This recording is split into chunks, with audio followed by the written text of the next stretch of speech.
पुरुषोत्तम मास आणि पुरुषोत्तम मासानिमित्त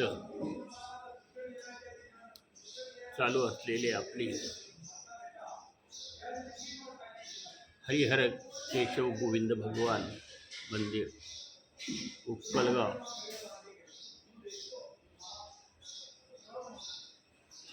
चालकप्रमाणे तर सेवा चालूच आहे. श्रावण मास पुरुषोत्तम मास जो आहे या मासामध्येही सेवा सततम कीर्तयन्तो माये जना पर्युपासते. हे सतत कीर्तन, नामस्मरण, भजन, प्रहार सकाळचा, अभिषेक, अन्नदान, या सर्व गोष्टी या ठिकाणी दिवसभरामध्ये चालू असतात. भाविक भक्त त्यांच्या योग्यतेनुसार, कुवतीनुसार या ठिकाणी अन्नदान करतात. मोठा समारोह भाविक भक्तीने, आनंदाने आणि स्वच्छंदाने अशा प्रकाराने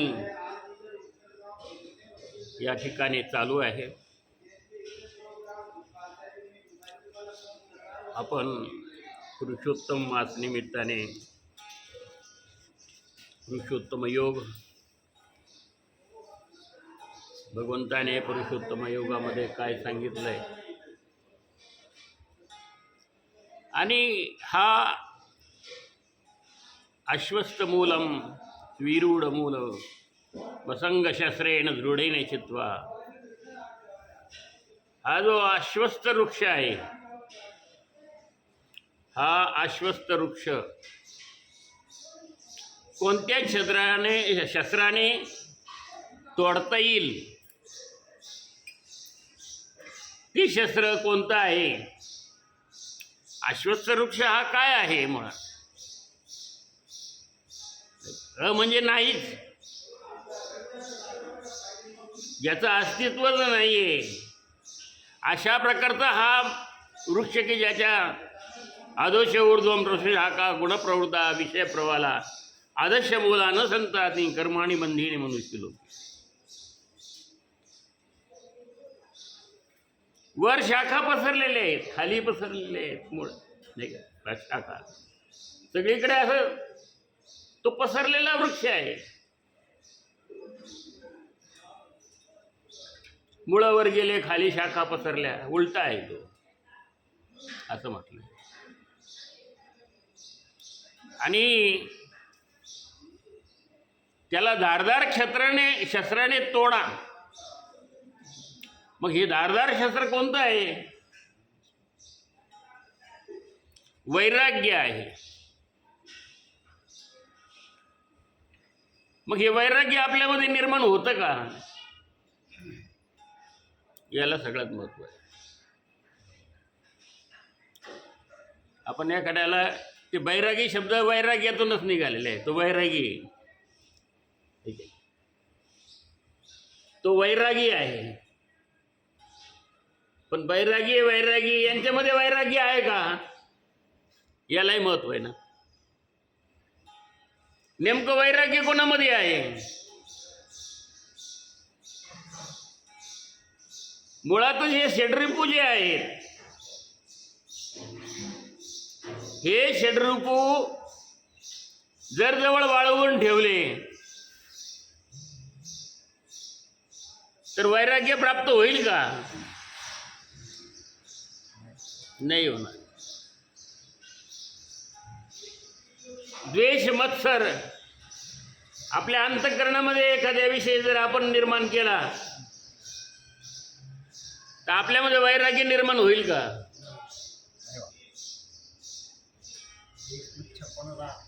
इथं सगळं समशत्रोच मित्रेच तथा मानापमानयो शीतोष्ण सुखदुःखेषु नाही का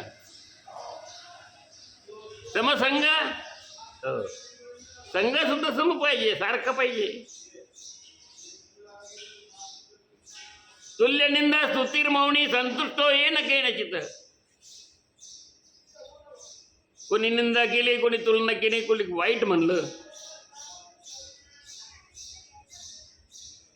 एखाद्याने स्तुती केली खूप, नाही तुम्ही चांगले, तरी बोलून जाऊ मग फुगायचं नाही. काय बोलायचं नाही. आपलं जे आपलं चालू द्यायचं. हा, नामस्मरण चिंतन जे चालू आहे आपलं, भगवंताची एकरूपता जी आहे, थोडं जरी चांगलं म्हणलं आपल्याला की आपण देवापासून लांब जातो. असं वैराग्य.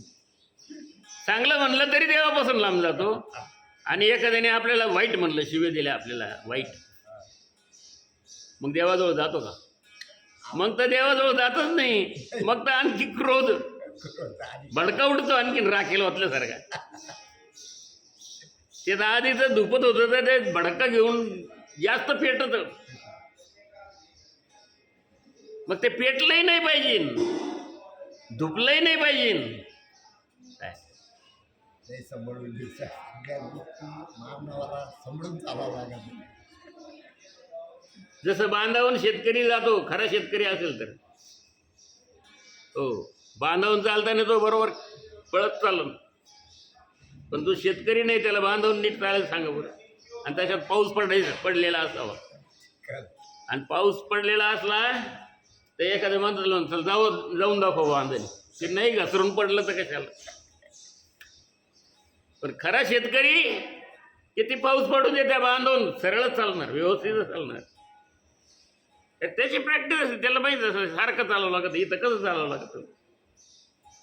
तसा खरा भक्त जो आहे भगवंताचा, खरं जो नामस्मरण चिंतन जो करणार आहे, त्याला किती कठीण परिस्थिती येऊ दे. तुकाराम महाराजावर किती कठीण परिस्थिती आल्या, पण वैराग्य भंग पावलं का? ज्ञानेश्वर माऊलीवर किती कठीण प्रसंग आले.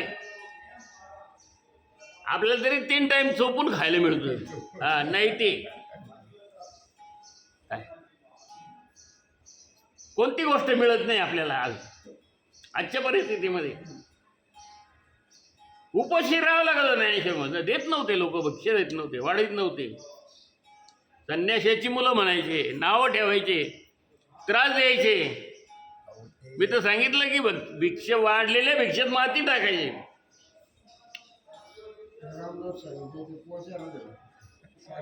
मग माऊलींनी त्यांचा क्रोध कधी केला का?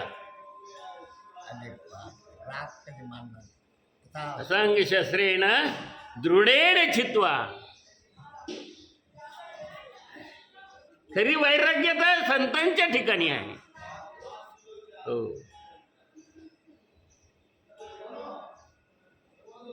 संत हे सगळे आहे. इथं निष्काम कर्मयोग आहे. निष्काम कर्मयोग म्हणजे काय? देवाशिवाय दुसरं काही मागायचंच नाही. तुझी चरण सेवा अखंडित.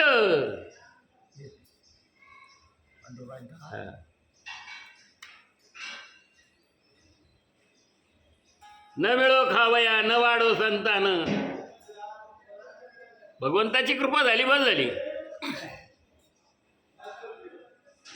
आम्ही सगळंच मागतो देवाजवळ, काय मागत नाही, सगळं मागत असतं. देवाला माहिती याला काय तिथे गेले का त्याला, आणि दर्शन करता करता मोबाईल फोन लावतो कानाला. हां हां आलो ना, येतो ना. देवाचाही बोलतो, कोणाशी बोलतो नाही. कोर्टात जसं मोबाईलला बंदी आहे, तसं मंदिरात सुद्धा आल्यानंतर आपण आपले नियम पाळायचे असते. एकदा घंटा वाजवली ती हात आलं ना, मोबाईल बंद करून ठेवायचा. तर 4 लोक बसलेले असतात, त्यांच्या एकच मोबाईल काढून बोलणं, लय मोठा धनाढ्य माणूस झाला. याचे फार मोठाले व्यापारी आहे जसं काय, असं वाटतं. फोन चालू राहते त्याचे, काहीच नसतं. तो फोन पण असतो, परंतु लोक दाखवण्याची पद्धती देवासाठी आहे का कशासाठी? देवावर उपकार केले वाटते इथं आला देवावर देवाचे उपकार नाही केले, देवावर उपकार केले त्यांनी इथं आला. म्हणजे अशी परिस्थिती आहे.